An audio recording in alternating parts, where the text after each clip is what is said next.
निर्जला एकादशी के बाद जो एकादशी आती है वो है योगिनी एकादशी। योगिनी एकादशी आषाढ़ मास के कृष्ण पक्ष में मनाई जाती है। योगिनी एकादशी के व्रत के प्रभाव से मनुष्य के सभी प्रकार के पाप नष्ट हो जाते हैं और जीवन में समृद्धि, सुख और आनंद की प्राप्ति होती है। 88,000 ब्राह्मणों को भोजन कराने से जितने पुण्य की प्राप्ति होती है वो सारा पुण्य योगिनी एकादशी हमें प्रदान करता है। इस व्रत के प्रभाव से मनुष्य के सभी पाप नष्ट हो जाते हैं और मनुष्य अंत में मोक्ष को प्राप्त करके वैकुंठ धाम को प्राप्त करता है। जय श्री कृष्ण दोस्तों, हर हर महादेव। मैं पूनम पांडे आप सभी लोगों का शक्ति कुंज चैनल पे बहुत बहुत स्वागत करती हूँ। आज इस वीडियो में हम लोग जानेंगे कि 2024 में आषाढ़ मास के कृष्ण पक्ष की योगिनी एकादशी कब मनाई जा रही है, इस व्रत का पारण मुहूर्त कब है, यह जो व्रत है किन शुभ योगों में प्रारंभ हो रहा है, इस व्रत को करने का नियम क्या है और अन्य बहुत सारी महत्वपूर्ण जानकारियाँ आपको इस वीडियो में प्राप्त होंगी। तो यह वीडियो आप सभी के लिए बहुत ही महत्वपूर्ण है, इसलिए बिना स्किप किए पूरी वीडियो देखिएगा। तो चलिए आगे का वीडियो प्रारंभ करते हैं। अगर आपको किसी अपराध के कारण किसी ने आपको श्राप दे दिया है तो इस योगिनी एकादशी के प्रभाव से उस श्राप का निवारण हो जाता है।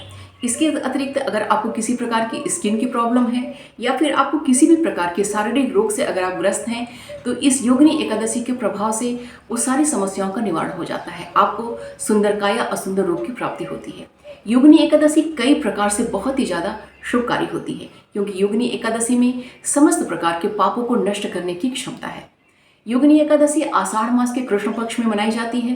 तो 2024 में आषाढ़ मास के कृष्ण पक्ष की एकादशी तिथि का प्रारंभ 1 जुलाई दिन सोमवार की सुबह में 10:26 से हो रहा है और एकादशी तिथि का समापन 2 जुलाई दिन मंगलवार की सुबह में 8:42 पे हो रहा है और यहाँ से द्वादशी तिथि प्रारंभ हो जा रही है।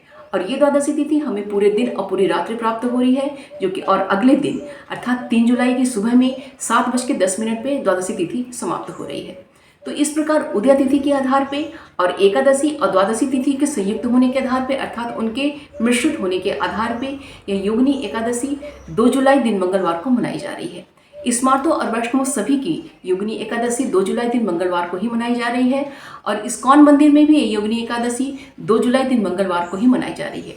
दूसरे शब्दों में कह सकते हैं कि इस जो योगिनी एकादशी है वो एक दिन की एक एकादशी है। 2024 में योगिनी एकादशी बहुत ही शुभ योग में संपन्न हो रही है। यह व्रत त्रिपुष्कर योग में और सर्वार्थ सिद्धि योग में संपन्न हो रहा है जिससे इस व्रत का महत्व और भी ज़्यादा बढ़ गया है। त्रिपुष्कर योग इस दिन हमें अर्थात 2 जुलाई की सुबह में हमें 8:42 से प्राप्त हो रहा है जो कि पूरे दिन और पूरी रात्रि हमें प्राप्त हो रहा है और अगले दिन अर्थात 3 जुलाई की सुबह में 4:40 तक हमें यह प्राप्त हो रहा है।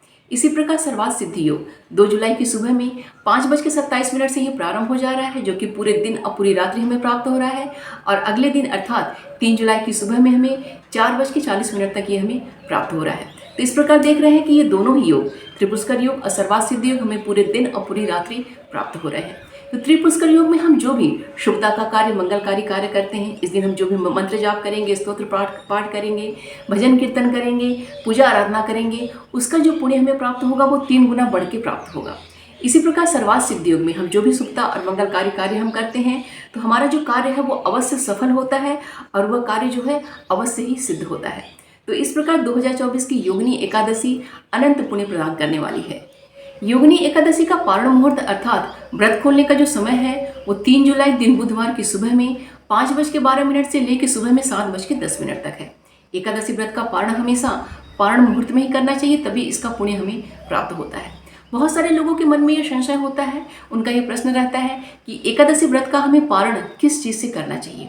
देखिए, जिस चीज़ का परित्याग हम एकादशी के व्रत में किए हुए हैं, जो व्रत करते हैं, जो व्रत नहीं करते हैं, सभी लोग एकादशी के दिन, एकादशी तिथि को चावल का परित्याग करते हैं।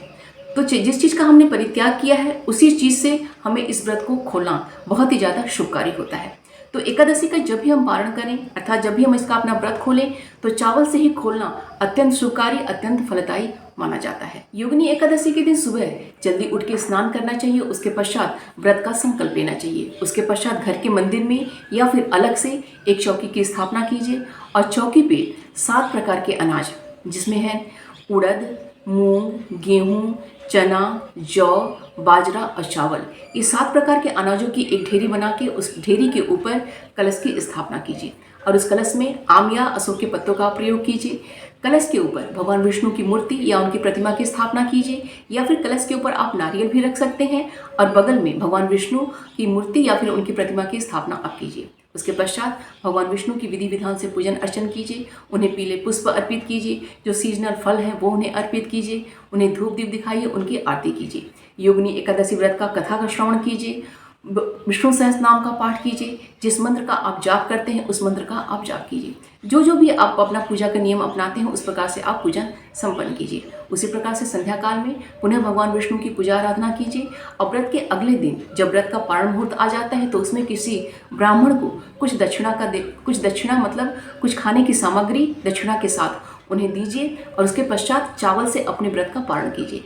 सबसे उत्तम होता है कि खिचड़ी बना के भगवान ठाकुर को, श्री हरिनारायण को भोग लगाइए और उसी खिचड़ी से आप अपने व्रत का पारण कीजिए। तो उम्मीद करती हूँ कि यह वीडियो आप सभी के लिए बहुत ही उपयोगी होगा। वीडियो को प्लीज़ लाइक कीजिएगा और शेयर कीजिएगा अपने दोस्तों और रिश्तेदारों के संग। चैनल पे अगर नए हैं तो प्लीज़ चैनल को सब्सक्राइब अवश्य कर लीजिएगा और नोटिफिकेशन का बेल जरूर ऑन कीजिएगा। तो मिलते हैं अगले वीडियो में। अपना और अपनों का ख्याल रखिएगा। जय श्री कृष्ण। हर हर महादेव।